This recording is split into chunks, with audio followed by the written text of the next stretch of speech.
Hey, y'all about to see me fall really hard right then and there. What's up, y'all? How's it going? Wait. You mean to tell me that I came all the way from San Diego, got you guys out of class, and that's the best you can do for me? Let's try this again. What's up, guys? How's it going? There we go.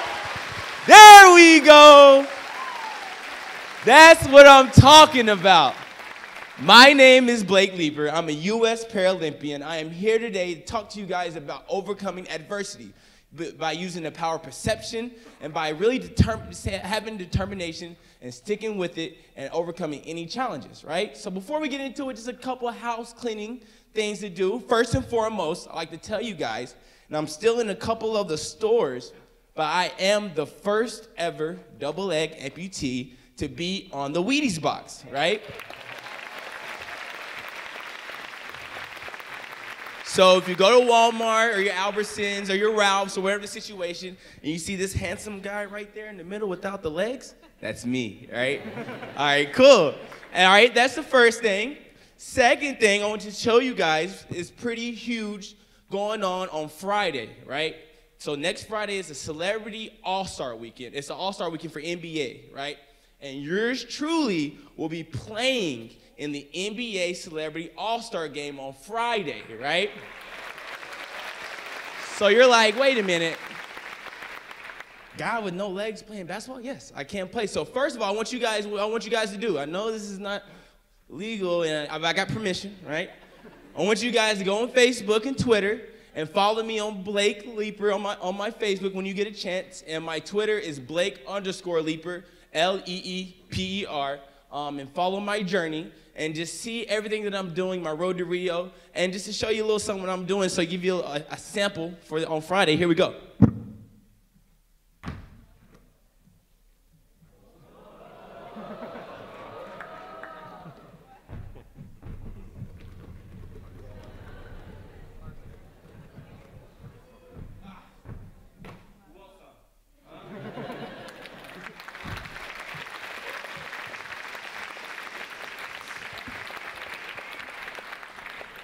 All right, guys, cool. So, with that being said, I'll just say thank you guys for having me today. Today, like I said, I was born with a congenital birth defect, so I've been wearing prosthetics my whole life. So I faced a lot of trials and tribulations from a young age. From the time I was 1, 2, 3, 4 years old. And I've learned a lot about life at a young age. I had to make a lot of decisions. And at the age that you guys are right now, every decision is important. I know some of you are confused. I know some are feeling, lonely, bullied. I know some of you guys need help, guidance. I know there's a lot going on in your lives, in your minds, right? And with everything that I've been through in my life and all the negativity and the positivity, I learned a couple things, right? So only thing today I just ask you guys is to open up your heart, okay? Open up your minds today, okay? I want you guys just to listen to me, receive my message, and hopefully by the end, you can take a few of my stories and put it into your life. Sounds good? Let's do it then, okay? Let's go way back. Let's go back to the day I was born, right? 1989, August 31st. So if you guys want to give me a gift, we'll talk after, okay? Right? The doctors come in, rush me right out the room, right? They have to come back and have this conversation with my mother and my father that their son was born missing both of his legs. You have to understand, they had to rush me straight into ICU. And on my mom's side, I had a couple cousins that was a little older than me, but all my aunts and uncles were there. But on my dad's side, me and my older brother was the only 2 kids in the family. So you understand, my grandmother was there, my grandfather was there, my aunts, my uncles, everybody was there. They were so excited to see baby boy Blake being born, right? It was happiness. And just like that, it was taken away. All this excitement and happiness turned to being scared and sadness. And the doctor had to come back and say, Mr. and Mrs. Leeper, I'm completely sorry, but Blake was born missing both of his legs. And Mr. Leeper, I know you love sports, and your older son, Chris, was born healthy, but we have no clue what went wrong. And unfortunately, the chances for Blake to walk are very limited. And just to be easier on you guys, you might want to find things for Blake where he can sit down and it won't be that challenging for him, right? And when my parents tell me this story, right, I feel like I was in the room right there, and I get so angry, right? Because like when you're having a great day, everything's going right, and somebody just gives you some news and just turns it all around, right? You get all sad. That's what happened to my parents. And I'm asking them, like, well, what'd you do? Mom, what'd you say? Ask my dad. I know my dad. Dad, who'd you hit, right? Jeez. Right? And they looked at me with the most serious face ever. And they said, Blake, the day you was born, we was all worried because the doctors were freaking out and the nurses were freaking out, and they took you to ICU and we really couldn't see you, so we didn't know what to expect. So we started freaking out. Then they brought you back into the room, and we looked at you, and while everybody else was worrying about your legs, right? Everybody else was worrying about what you didn't have. We seen what you did have, right? And when we seen you, we seen a beautiful baby boy that can do anything and everything with his life. And we decided two things from the beginning. First thing, regardless, through the good and through the bad, we're going to stick together, right? And second thing, we're going to keep a positive attitude towards the whole situation, right? And yeah, that sounds pretty simple, right? Sticking together and keeping a positive attitude. But the power of positivity can go such a long way in your life, right? It's almost like looking at the glass half full instead of half empty, right? My favorite quote from Coach Lou Holtz. He said, life is 10% of what you're dealt with and 90% on how you deal with it. I want you guys to think about that. 10%. What is that 10%? Huh? What is it? Is it my 10%?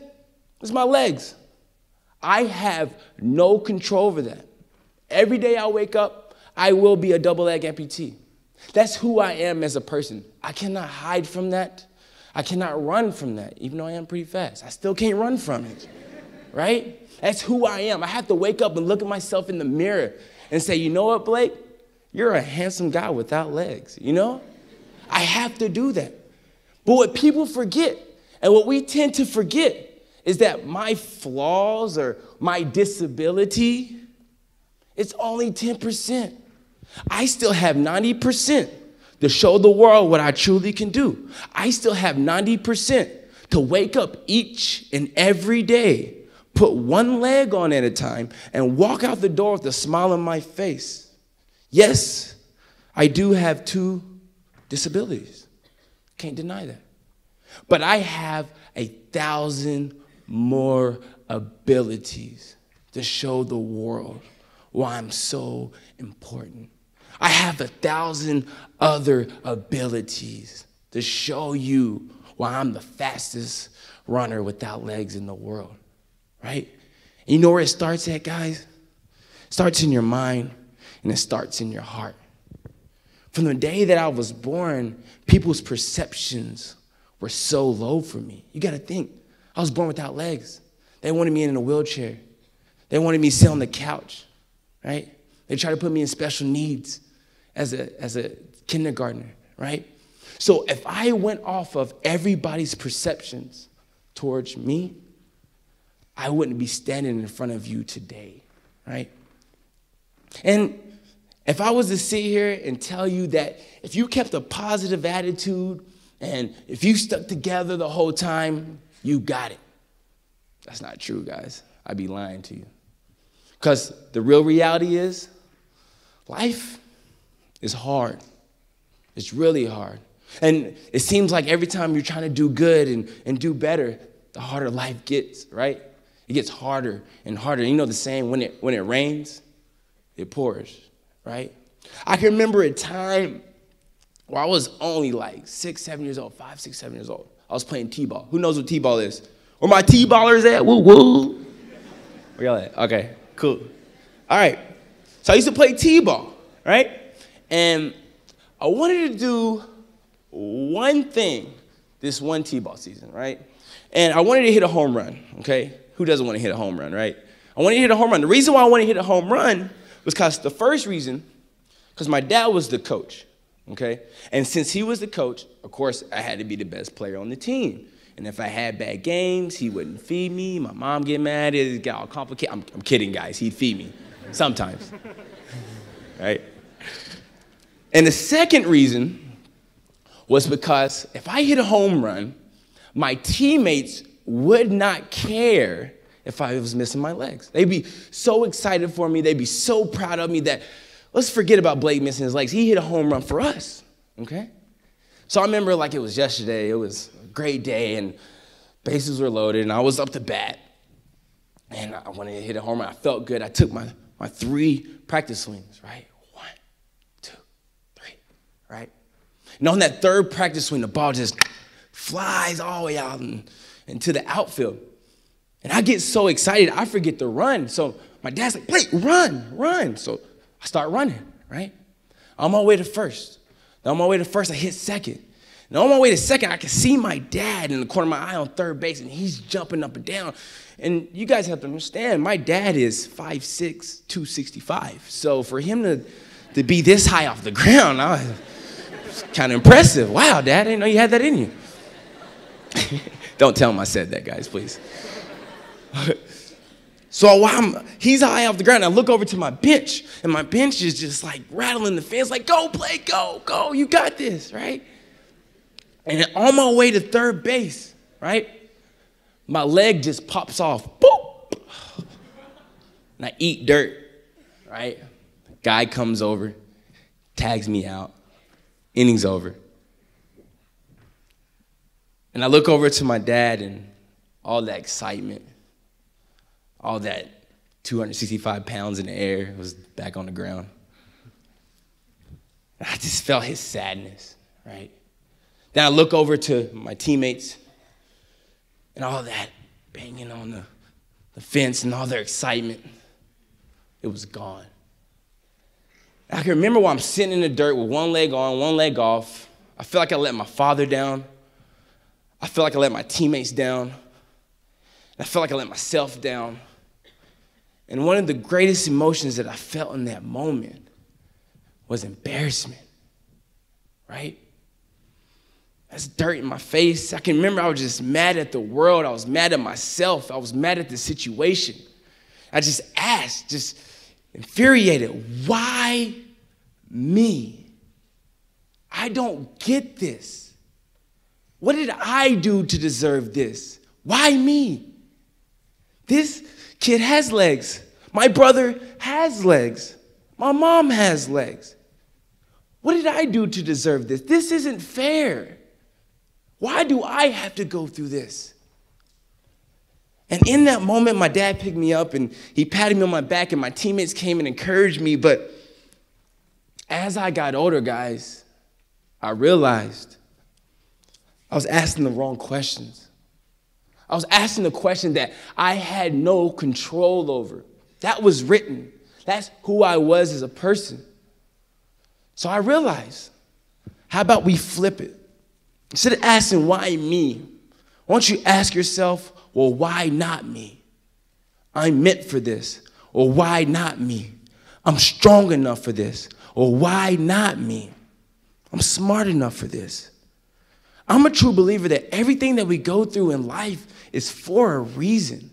And whether it's a past challenge, a present obstacle, you're going to need those same characteristics for the future. So everything that you're going through today, you should always, always give 120%. Because you never know how it's preparing you for life.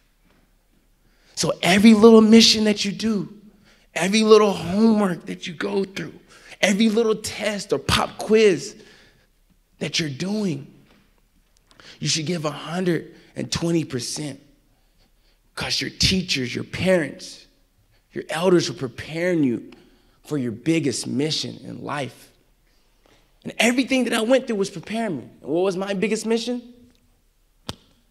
Was to become a Paralympian, to compete for my country. And after years of training and dedication and preparing myself, I finally made the team. I can remember it like it was yesterday. I got one of these red uniforms, right? I put it on. I was running around the house like, yeah. I was in the front of the mirror like, yeah, right? I was so excited. Having that flag in the red, white, and blue. I can remember going to my first Paralympic Games and walking into the stadium. It was 85,000 people, right?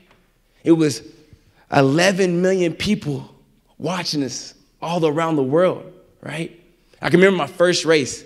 It was 200 meters. And right before I was walking out, the guy in front of me, he knew I was a rookie. He was like, yeah, Blake, you know there's about 85,000 people out there and 11 million watching us all around the world. I couldn't feel my legs, right, guys? I was so nervous. All right.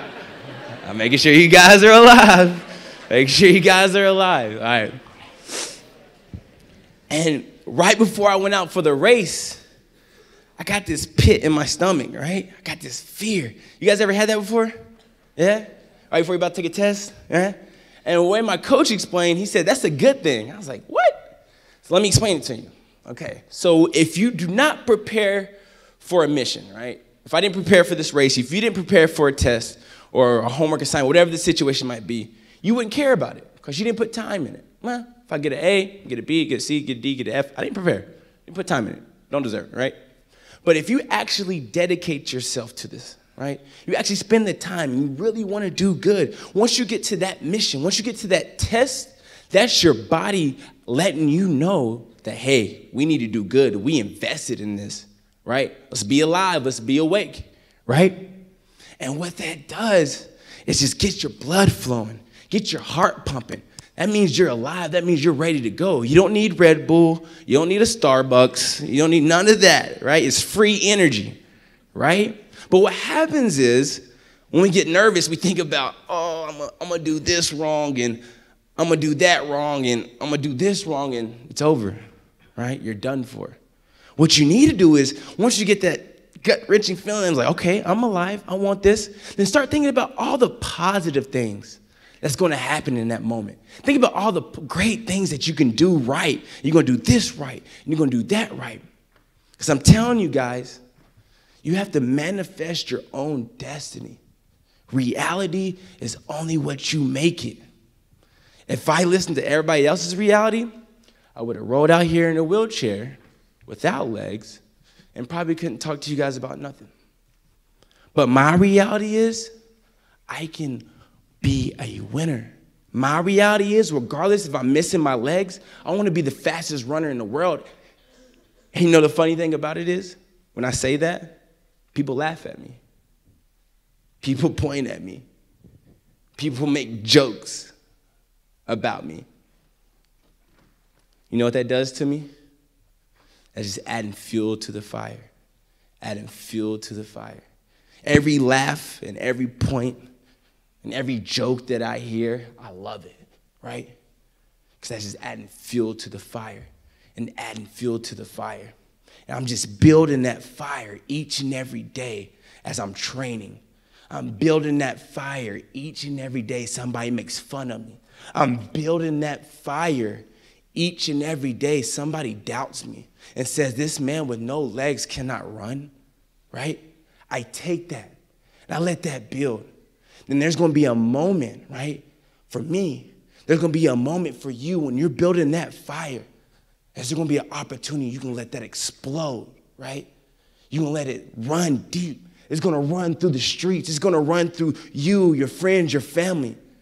And when that fire explodes outside of you, it's going to show the world that you're not a quitter, that I'm not a quitter, that all that hatred, right? All that negativity that you brought towards me, I flipped it. I made it positive energy. And I know bullying is very popular at this age, and I know you're trying to find yourself, and sometimes it makes you feel good, but you have to understand, guys, I got bullied my whole life. I don't like it. What's the point of it? One of the two traits that stems from anything is fear and it's love.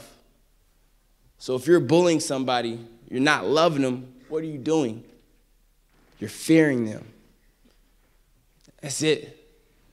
That's it. Point blank, period. So if you're making fun of somebody, right? If you're teasing somebody, obviously it's not out of love. That means you're afraid of them. That means they scare you, right? And one of my favorite quotes from my best friends, right? He said, "You guys laugh at me because I'm different, but I'm cracking up because you guys are all the same." Think about that, right? We all can't live the same lives because we all have different paths. We all have different talents. We all have different abilities. So the next time that you're asking yourself, man, I just wish I could just fit inside the crowd. Do you really want to? Do you really want to follow something that leads you to nowhere? You guys at a special age in your life, you can do and be whatever you want to be, right? The only person that can stop you is who? You said it, not me. That person that you see in the mirror, that's your biggest enemy. That's the person that will tell you truly no. That's the person who has full control, not him, not her. It's you. But it starts within. You have to ask yourself, first and foremost, how bad do you want it, right? Because there's going to be a point in your life where you're going to have to work just a little bit harder. There's going to be a point in your life you're going to have to study just a couple more minutes. You're going to have to read that extra book. You're going to have to stay in study hall another hour, right? But when you really look at it, because when I was at the Paralympic Games, I was about to run my 200-meter race, right? I was getting that gut-wrenching feeling in my stomach. You guys remember that, right? Then I get up to the blocks, right? Now, what sense would it make if I trained for 2 years, right? 2 or 3 years, 6 days a week, 10 hours out the day, right? To get to the big race in my life and to say, you know what? I'm not ready. I'm going to go home. See you guys. That's stupid, right? How ridiculous is that? So I ask you guys, think about from kindergarten, right, to now, how many hours you've been in school, okay? How many hours you've done homework? How many hours you've taken tests? Think about all that. Add that up. It's a lot, isn't it? It's a whole lot. So what sense would it make for you guys to invest this time, effort, your whole life, then get to the top and say, yeah, you know what, I'm cool. I'm gonna go home. It's not worth it. You guys have worked your whole life to get to this point. You have so much more to do with it. But it makes no sense to give up. You should take it to the top. You should keep pushing because you want it. You deserve it. You put the time in. The only thing you need to do now is go get it. So I'm in my 200-meter race. Gun goes off, right? I'm running. I'm in 5th place right now. And it's like I'm at the 140 meters in 200-meter race. And right about at the 180, I make a decision, right? So I dive across the line. If you guys go to my Instagram, you can see one of my pictures. But with me diving across the line, that gave me my first ever Olympic medal, right? So after we get a chance, we'll take some pictures with everyone. So after that, I love the feeling. So I come back and take a silver medal in the 400, right? Cool. Thanks, guys. Appreciate it. Cool. You know, and to even go to the Paralympic Games was an honor, a blessing, right?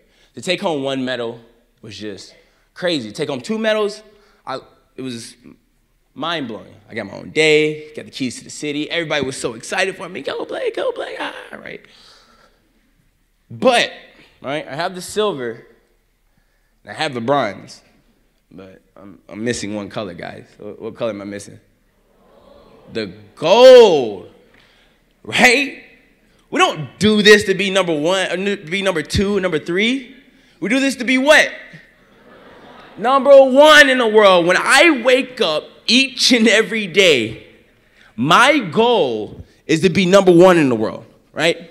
I will not stop until I'm number 1 in the world. Now, don't get me wrong. I'm so thankful for these medals, right? I'm so grateful, right? But I'm not satisfied. That's the same mindset you guys should have. You should always be thankful. You should always be grateful for the opportunities that's presented in front of you. You should always want more. You should never plateau.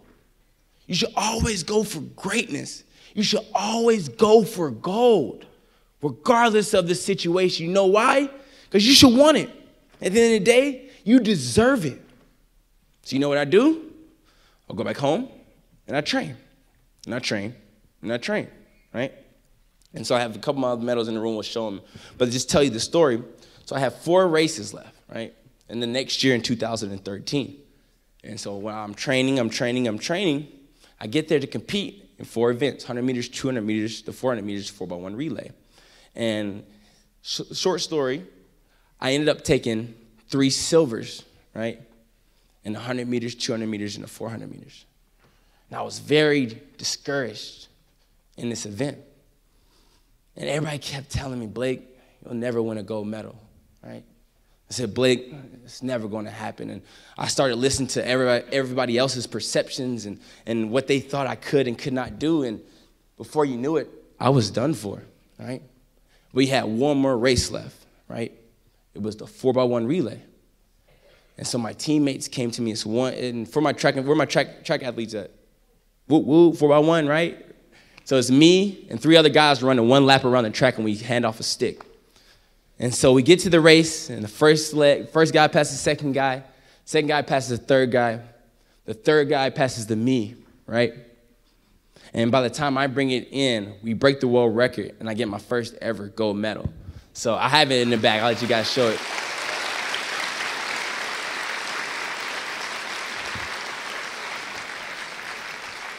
And I love my gold medal. It's great. But the whole premise of that whole week, and I learned so much. It was individually, I was prepared, right? I was ready. I felt like I was a gold medal standard, right? But I kept coming up short. Right? Kept coming up short. It took me a team, guys, to win my gold medal. It took me a team to break the world record. It took me a group of individuals that understood and knew what I wanted in my life. And just so happened, they wanted the same thing in their life. And at the end of the day, I knew I could trust them, right, with my goals, just as much as they trusted me with their goals. And we made an agreement that we're going to work hard together.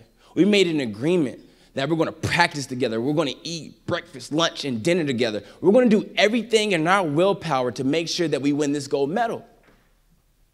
And together, we accomplished it. The reason why I tell you this story, guys, is because life is hard.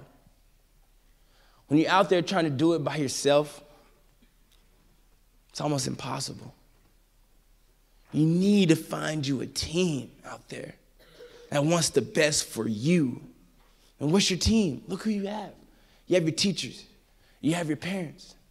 You have to pick some of your friends, right? And there's some friends you're like, should I keep them on the squad or should I, right? What do I do? What do I do? Right? Has that ever happened? What do I do? They loafing right now. They can't. So this is what you do, guys. If you feel like you're on the right path, if you feel like you're making the right decisions, keep making those right decisions. And I guarantee you, that person that you're like, they'll make a decision for you. I guarantee it. They'll make a decision if you should keep them or not. But only thing you can do for yourself is just make your right decisions. That's it. And that person that you're kind of, they'll make a decision for you, right? I'm here to tell you guys, you got to understand, the day I was born, the doctor said I would never walk. He said that I would never run, jump, play, do anything. They wrote me off. But I'm here to tell you guys that with the right mindset, the right heart, you could overcome anything in your life. You guys are at a special age, right? Anything you want to do with your life, you can. I was born without legs. I'm a professional runner. What? What? Right? People are going to be negative towards you. People will not support, not everybody will support you. But just remember, always remember that every time you hear that negativity, every time you hear that hatred, every time you hear somebody doubting you, let that be that fuel to the fire. Fuel to the fire. Fuel to the fire, right? And when that time is right, and you'll know when it's right, and you keep battling, and you never give up, you're going to explode. And you're going to show the world that you're not a quitter. You're going to show the world that you can do anything with your life. And at the end of the day, it's up to you, right? And before I close, I want to leave with this story. It's when I was like 9 years old. And the night before, I was struggling. I was going on vacation. And where we going for our vacation destination, it was really hot. And so I really, really wanted to wear shorts, right? You know me, I want to look good. So I made sure my shoes matched my shirt. You know, my shirt matched my hat. I was looking fresh, guys. It was crazy, right? But I was struggling a little bit because I knew if I wore shorts where I was going, people were going to laugh and point at me and ask me questions that I just really didn't want to answer, right? So I would literally take my shorts out and put my pants in, right? Take my shorts out, put my pants in. And I was going back and forth, going back and forth. And I was struggling with this internally, right? And before I went to bed, something told me, just like, you know what, Blake? Be you. Wear your shorts. Be proud of who you were. I'm like, okay, just do it. Put my shorts on. You know what I mean? I was fresh, y'all. You should have seen the fit. It was crazy. Should have been illegal. Okay. And I remember that next morning, we stopped halfway, get some food. Me and my brother hop out, right? We're joking around, hanging out. And on the way to get our food, this man stops me, right? He says, young man. And me and my brother back up. Boom. With our dukes up. We ain't supposed to talk to strangers, right? Hold on. Don't know you, sir. Right? He said, young man, I want to thank you. I looked at my brother. My brother looked at me and said, what did I do? You know this dude? Mm-mm. And as he kept continuing, I looked back. I took a step back, and I realized he was missing a leg himself. He had a prosthetic leg. He said, young man, I want to thank you for being here today because today is the first day I left my house in 3 years exposing my leg. He said, I was so nervous that people were going to laugh at me. People were going to point at me, right? They was going to ask me questions that I could not answer. And as he's telling me this, it just blew my mind, right? And he said, I want to thank you for being here in this moment to showing me that I'm not alone. And as he's telling me this, I'm just thinking, oh my God, what if I wore pants that day? What if I was selfish and was so worried about what people was going to think about me, what he would have missed in that moment, and what I would have missed in that moment. But you guys have to understand, I didn't plan that. I didn't say, well, we're going to stop at this restaurant in this town that we never ever been in, and this guy's going to have one leg, we're going to bring him in, and I'm going to bring in him, I'm going to walk right there, me and my brother, and I'm inspiring him. No, guys, I didn't plan that. That was destined, right? That was manifested. But the biggest message that I got from that day was, I have to let my light shine. I have to be proud of who I am. All of me. Legs, no legs. I'm telling you guys, the day that I started living was when I can look at myself in the mirror and just laugh. My good and my bad. Take my flaws and all. From head to no toes, right? That's when you start living. You guys have to dig deep. Find your inner self. Find the beauty inside of you. There's only one you. Each and every one of you are special. They don't make another one. Is there any twins in here? No twins? They don't make another one. Oh, wait. 2 twins. Just kidding. Are you guys alike? Kind of. Okay. Well, except for you guys. There's nobody else like you. I'm kidding. I'm kidding, guys. I'm joking. Each and every one of you are special, guys. You guys have a special opportunity. You guys are at a magnificent school. You're at the best school that I've been into in a very long time. You got some wonderful teachers. You have the best resources in the world. So, with that being said, if you don't make it, if just so happens you come up short, first of all, don't get discouraged. Keep working hard. But that's a decision that falls upon you, right? And at the end of the day, guys, my job is done.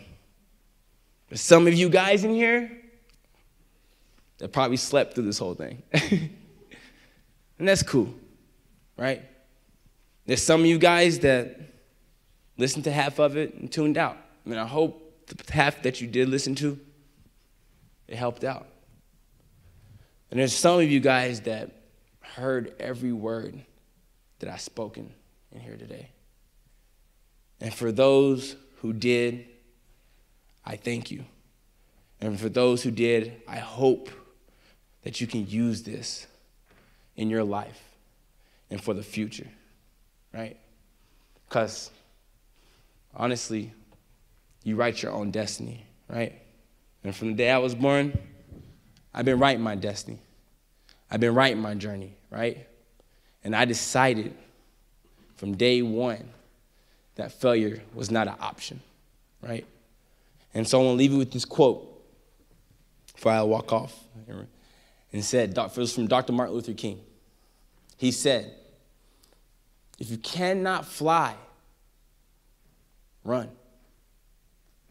If you cannot run, walk. If you cannot walk, crawl.